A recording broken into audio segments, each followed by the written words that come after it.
presentó ante el Ministerio Público el excomandante de la Policía Nacional, el comisario Críspulo Sotelo, para hacerse a un lado, según dijo él, de todo lo acontecido el pasado 31 de marzo y la madrugada del 1 de abril, ocasión en la que asesinaron a un dirigente del Partido Liberal, al joven Rodrigo Quintana. Según Sotelo, todas las decisiones fueron tomadas por sus subalternos.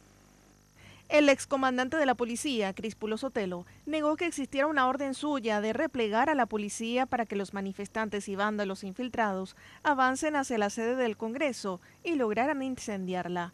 También tomó distancia de la responsabilidad sobre lo ocurrido, afirmando que las órdenes en el sitio estaban a cargo de sus subalternos y que en ese interín él se encontraba redactando un comunicado.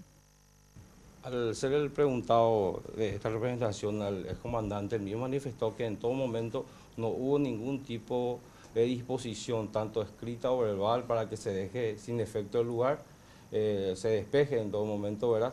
Es más, manifestó de que ellos desde la academia policial tienen órdenes y tienen instrucciones de que en todo momento deben actuar conforme a derecho y evitar esas circunstancias, ¿verdad? Sí, hay órdenes específicas que trajo documentado, manifestando que en ese momento ellos estaban haciendo un comunicado a la opinión pública. En ese comunicado manifiestan en primer lugar la orden de trabajo, donde mujeres y varones iban a hacer el custodio respectivo a los ciudadanos y sin armas de fuego, especificando eso, que no tenían que utilizar armas de fuego, y hay una orden expresa del mismo para sus subalternos en sí, ¿verdad?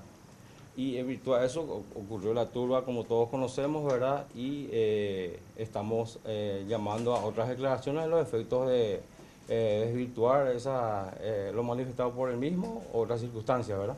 En su momento, trascendió el supuesto impedimento por parte del personal policial para que los bomberos pudieran llegar hasta la sede parlamentaria y controlar el siniestro. Según el excomandante, fueron civiles quienes cerraron el paso a los carros. Donde manifiesta de que en todo momento no hubo ninguna orden de que no ingresen los bomberos para auxiliar el Congreso en sí, de que en todo momento hubo un grupo de personas civiles que en este caso prohibieron una circunstancia de coacción, aparte de los bomberos, para el ingreso y el auxilio inmediato del incendio en el Congreso. El próximo a ser llamado a declarar sobre los sucesos en cercanías del Congreso será el director de la primera zona policial, comisario Prudencio Burgos. Luego hará lo propio el comisario Enrique Isasi, le seguirá el comisario Luis Pablo Cantero, así como también el comisario Jorge Coronel, jefe del Cuerpo de Bomberos de la Policía.